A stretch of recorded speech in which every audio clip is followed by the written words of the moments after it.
Hello guys, welcome to my YouTube channel. तो आज के लिए मैं एक टॉपिक लेकर आया हूँ। तो आज का जो टॉपिक रहेगा वो रहेगा आपको सेंट्रीफ्यूगल पंप की इफ़िशियंसी कैलकुलेट करनी है। तो जो भी नए हो चैनल पे वो चैनल को सब्सक्राइब कर लें, और जो भी वीडियो देख रहे हैं वो लोग वीडियो को लाइक ज़रूर करें, ठीक है, और कमेंट कर दें।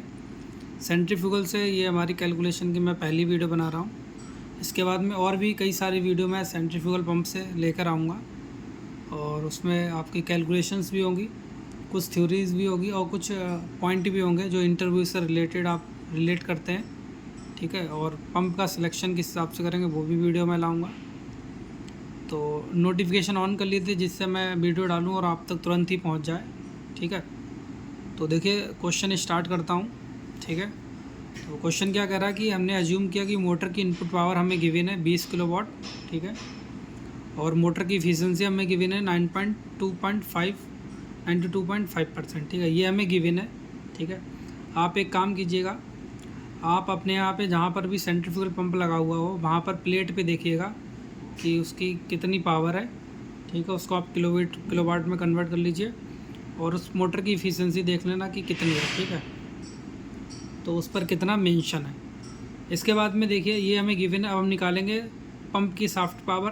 तो पंप, हमारा सेंट्रीफ्यूगल पंप लगा हुआ है, उस पर जो शाफ्ट है, उस पर इनपुट शाफ्ट है, उसमें कितनी पावर हमारी जनरेट होगी। तो तब pump shaft power, input power गुणा इफिशियंसी, इनपुट पावर गुणा इफिशियंसी। तो इनपुट पावर हमारी 20 किलोवाट है, इफिशियंसी हमारी कितनी हो गई 92.5 डिवाइड बाई 100, 18.5 किलोवाट हमारे पास में क्या आ गई, शाफ्ट की पावर आ गई, ठीक है। इसके बाद में अब ये देखिए कि जो भी सेंट्रीफ्यूगल पंप है वो किस चीज़ को फ्लो कर रहा है, ठीक है, और जो लिक्विड फ्लो कर रहा है उस लिक्विड की क्या डेंसिटी है। मान लो पानी फ्लो कर रहा है, इमिशन वाला पानी है, या मान लो जूस है, ठीक है, या अदर कोई फ्लूइड है जिसकी डेंसिटी थोड़ी ज़्यादा है, तो वो आपको पता करनी पड़ेगी। तो हमने मान लिया कि जो हमारे पास में जूस है, शुगर केन जूस है, उसकी डेंसिटी हमें गिवन है 1060 kg पर मीटर क्यूब। अगर वाटर होता तो यहाँ पर 1000 kg पर मीटर क्यूब ले लेते। अब देखिए सक्शन हेड, पहले मैं आपको बता दूं कि सक्शन हेड कैसे क्या लिया जाता है, ठीक है, इसके बाद आगे बताता हूँ। तो जैसा कि आप फर्स्ट वाले फिगर में देख रहे हैं, इस वाले फर्स्ट वाले फिगर में क्या है कि जो इनपुट है वो हमारे पंप के ऊपर साइड में है, मतलब पॉजिटिव में है। तो ये वाला जो सक्शन हेड रहेगा ये आपका पॉजिटिव रहेगा, ठीक है। और पड़ोस वाले, इस वाले सेकंड वाले फिगर में आप देख लीजिए, सेकंड वाले फिगर में क्या है, जो सक्शन है, मतलब जहाँ से आप पानी उठा रहे हैं या जो भी लिक्विड उठा रहे हैं वो आपका निगेटिव में दे रखा है, ठीक है। जैसे आप नल चलाते हैं, आपके घरों में नल होगा, हैंड पंप, तो उसका जो सक्शन हेड होता है वो हमेशा निगेटिव रहता है, क्योंकि हमें क्या रहता है, पानी अंडर ज़मीन से हमें निकालना पड़ता है, ठीक है, अंडर अर्थ। और इस वाले फिगर में आप देख लीजिए कि ये हमारे पास में पंप लगा हुआ है। NPSH के बारे में बाद में बताऊंगा, ठीक है। अभी आप निगेटिव हेड और पॉजिटिव हेड देख दिए। तो देखिए निगेटिव हेड में देखिए क्या है कि जो सक्शन हो रहा हमारा अंडर पंप के मतलब बॉटम लाइन से नीचे हो रहा है, ठीक है, सेंटर लाइन जिसे बोलते हैं।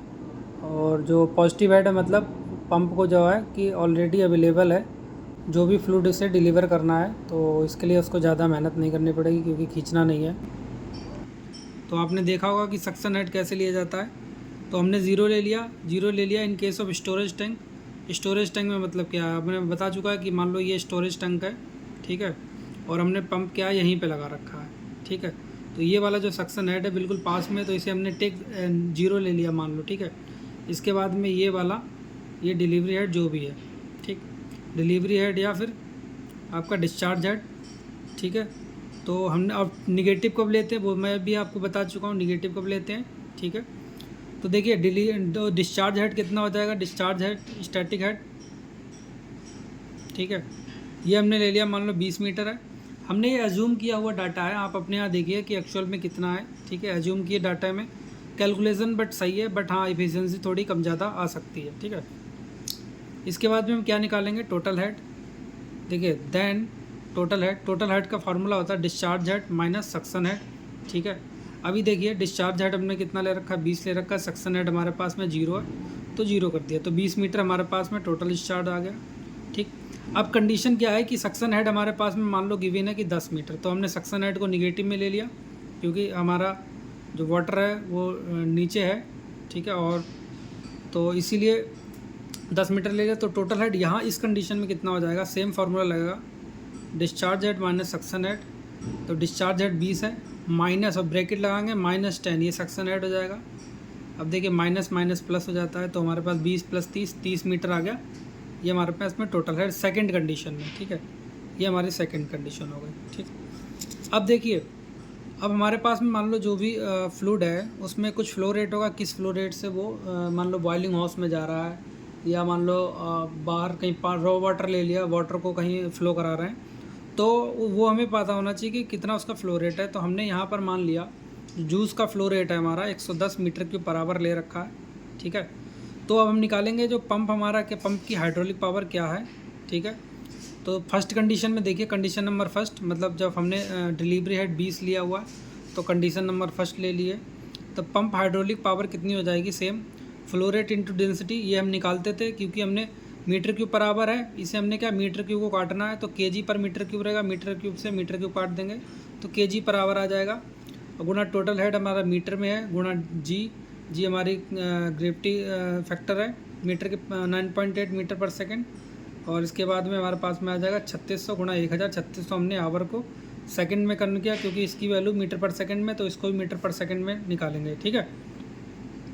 इसके बाद में हमने निकाल लिया 110 गुणा 1060 गुणा 20 गुणा 9.8, ठीक है, और डिवाइड बाई 3600 गुणा 1000।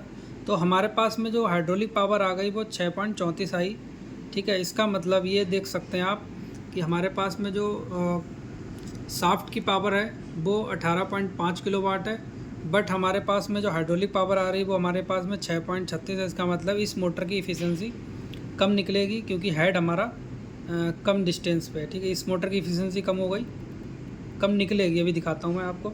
सेकंड कंडीशन में क्या है कि पंप की हाइड्रोलिक पावर निकालेंगे जब हमारे पास में हेड 30 मीटर हो जाएगा, तो 110 गुणा 1060 गुणा 30 गुणा 9.8 और 3600 डिवाइड बाई 1000, तो ये हमारे पास में है 9.52 किलोवाट, ठीक है। तो हमने ये पंप की हाइड्रोलिक पावर दोनों में निकाल रही, ठीक है, मतलब ये पंप को लिफ्ट कर रहे हैं, पानी को लिफ्ट कर रहा है, या पानी है जो भी फ्लूइड है, ठीक है। अब इसके बाद में मैं आपको दिखाता हूँ इफ़िशियंसी कैसे निकालते हैं। देखिए केस फर्स्ट में क्या कर रहा है, पंप इफ़िशियंसी का फार्मूला होता है hydraulic power divide by shaft power, ठीक है।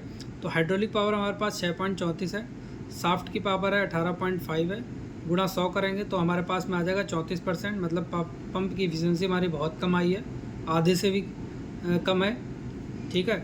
अब सेकंड केस में देखेंगे कि सेकंड केस हमारा हो गया जब हमारे पास में जो हमारे हाइड्रोलिक पावर है वो 9.52 आई है, तो पंप इफ़िशियंसी बराबर 9.52 डिवाइड बाई 18.5 गुणा 100, तो यहाँ से निकालेंगे तो 51.45% आ गई, ठीक है। तो एक क्वेश्चन मैं आपको दे रहा हूँ, ठीक है, वो क्वेश्चन आपको करना है और आप वेरीफाई कीजिए कि पंप की पावर कितनी आ रही कितनी नहीं आ रही।